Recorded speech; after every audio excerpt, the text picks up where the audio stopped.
No, but he was from there. I mean, so he was from that Columbus area. He played high school at Athens, Ohio, which is actually Ohio University, but it's only like a half an hour, 45 minutes from Columbus. So it was an easy recruit for Ohio State to bring Joe Burrow in.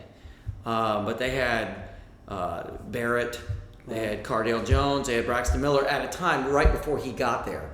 So in Braxton Miller, or not Braxton Miller, but Barrett, it seemed like he was there forever. And so when he left, when he was finally the last of those three to leave campus, they had to decide between Dwayne Haskins, who was drafted in the first round by the Washington Redskins, or they had to choose Joe Burrow. And they went back and forth with that. It's a good problem to have, right? But what bothers me is today you turn on the radio or you turn on the television, everybody's going, Ohio State screwed up, Ohio State screwed up. You know, God, they threw him away like the trash, and he goes to LSU, he wins a national title, and the second year he goes to the Super Bowl. So clearly Ohio State doesn't know what the hell they're doing. I just want to remind everybody, they chose Dwayne Haskins. And while Dwayne has not worked out in the NFL, he threw for 4,000 yards that year, and he threw for over 50 touchdowns. So from Ohio State's standpoint, they didn't screw up. And what happened after Dwayne left? Who did they get? Justin Fields. Right. Things worked out for him there too. Right. So good for Joe to know that he could go somewhere else and perform like he did. Right. He could have stayed there if you know. He could have. But Joe felt that he was good enough to start for somebody, and clearly he was. And I think Ohio State and Coach Ryan Day thought so as well. Right. So he did everything. You know, from all accounts, the relationship between Joe Burrow and Ryan Day is very good. Right. It's not like they didn't stay in touch, not to the point where Coach Day was going to interfere with whatever he had going with LSU. But from what I understand, it was good for you, Joe. It's not like they thought, you suck. Right. It was just, we're going to go this direction, and rather have you stick around, go play for somebody. How long was he there? A year? Joe Burrow? Yeah. 2 years. 2 years at Ohio State? 2 years at Ohio State, 2 years at LSU. Now, to make that move, that's pretty ballsy, though. I think it was very ballsy because at any time somebody could have advised him, stick around, never know, injury, you could get your chance. Anybody could have said that at any time. I didn't realize he was there for 2 years. But to say that Ohio State screwed that up, I think they won, and I think Joe won. Another thing that I want to bring up is I think it's very, very important of the organization and the team that you go to. I think it could make all the difference in the world. Sure. You take a Tom Brady, not to pick on my team, the Cleveland Browns, but what if Tom would have been drafted by the Browns? He could have been one of 30 of 10-year starters for Cleveland. I'm not saying that he would have been, but I mean, I think it's ridiculous. I think it's somewhat ridiculous to say that Tom Brady would have had the same result, the same career, had he gone anywhere. I don't know if that's true. I don't think that's true, because I think Tom Brady even said something to the fact that if that tuck rule doesn't go in his way, he's not starting. Bledsoe would have. Right. They would have went back to Drew. Right. And the dominoes may have fallen a completely different direction. Right. Coach Merrill here on YouTube. It's YouTube with Coach Merrill. Hit the like and subscribe button. Also, leave your comments based on any of our conversations at the bottom. Again, like and subscribe. It's YouTube with Coach Merrill. I just think it's very important that a player, I think the outcome can be completely different based on where you go. And let's get back to Joe Burrow quickly. So, the guy is every chip that needed to fall in his direction has since he went to Baton Rouge. Got down there, he's got a Heisman, he's got a national title. He goes to Cincinnati, clearly was doing well last year, and then he tore his knee out. So he was done for the year, comes back this year. They were picked to finish last, and why wouldn't they have been? And then he winds up going to the playoffs. He beats the Raiders, he beats Tennessee, he beats the Chiefs, and now he's in the Super Bowl. But here's what bothers me, and I brought this up in the last segment that we did last week. I'm not a big fan of saying he is the next fill in the blank. Rory McIlroy is not the next Tiger. This boxer is not the next Mike Tyson or Muhammad Ali, next Tom Brady. I don't do that. And now all of a sudden, if you ever watch ESPN or you watch any of the Fox shows, any of the sports shows in general, you know what they say? Joe Burrow could be the next Tom Brady. And in the last segment when we were talking about commercials, food, and halftime shows, we started touching on this a little bit, didn't we?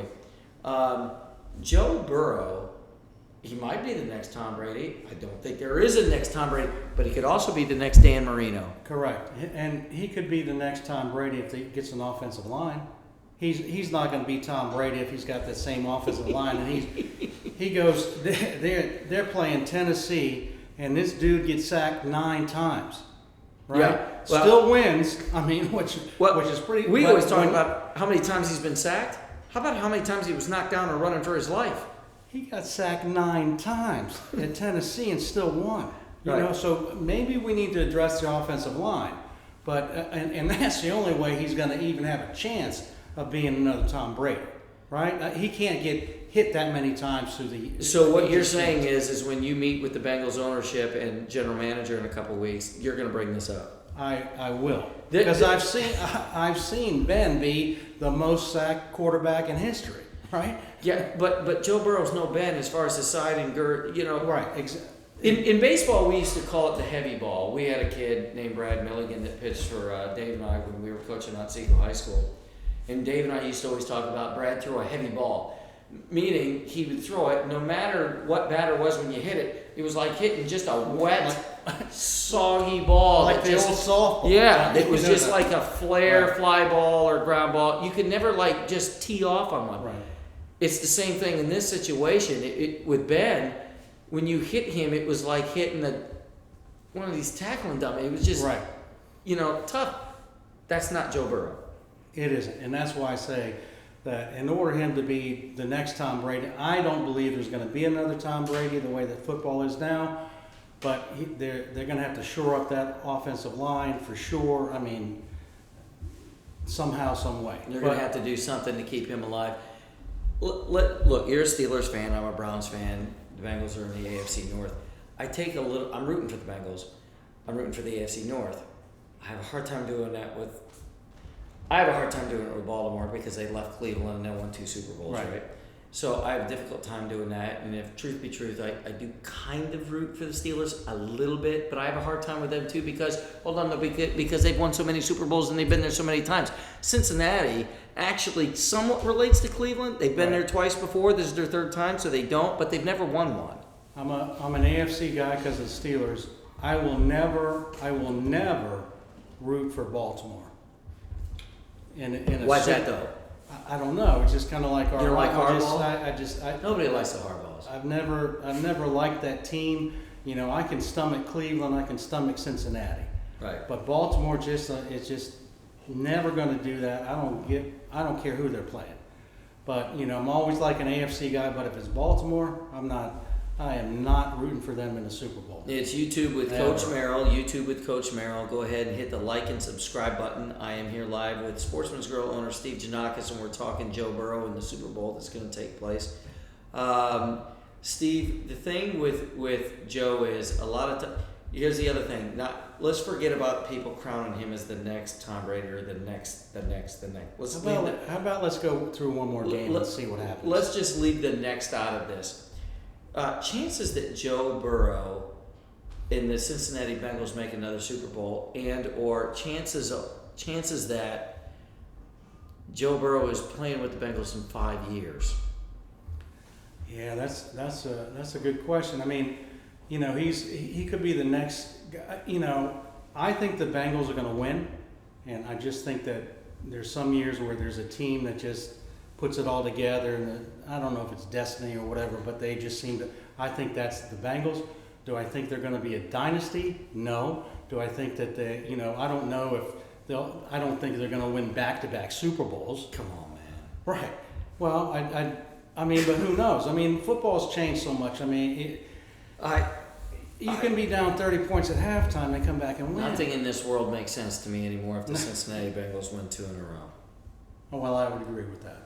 Of course, if the Browns went to 1, you would say nothing makes sense in this world anymore. Well, I don't. They could go. I think they could go. Well, no, I don't think they get the best running back in football. Nick Chubb. I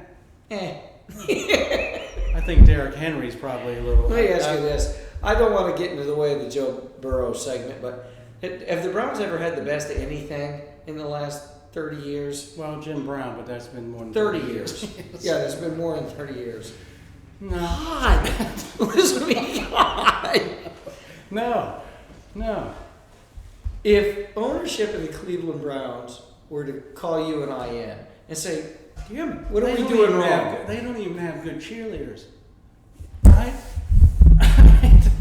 It's just like, what the hell's going on? What does that mean? I don't even have good cheerleaders.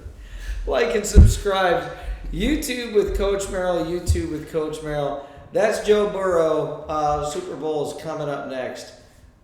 Leave your comments at the bottom. We'll talk to you soon. Are you picking Cincinnati?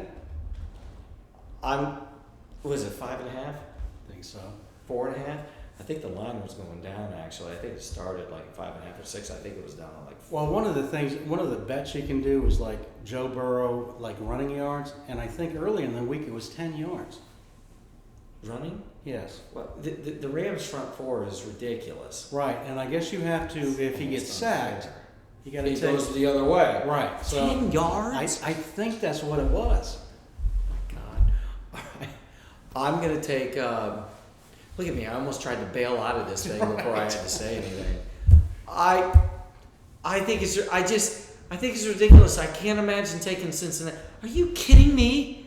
They're going to beat the Rams now? I think You so. don't remember when we were talking about Brian Flores and he was saying basically shit was fixed? Right. Basically, that's what I got out of it. Right. Shit's fixed. I'm being paid to throw games. If he is, other people are. You think the Dolphins owner is the only one to ever suggest that? My thing is this. I'm going to really start to wonder if shit is fixed. If the Bengals beat the Rams, I'm telling you, I think they're the team this year. that's I'm like taking, Ukraine beating Russia. Well, not really. I'm taking the Bengals. You're taking with how I haven't even looked. They're going to beat It them changes straight so up. much. Straight up, they're winning Yes. the game. Yes. Taking the Rams. All right, gotta hit it. Coach, YouTube with Coach Merrill. YouTube with Coach Merrill. Leave your comments, like and subscribe, and hit that bell button so you get notifications of when we release a new show. Live in Williamsburg. Coach Merrill. See you soon.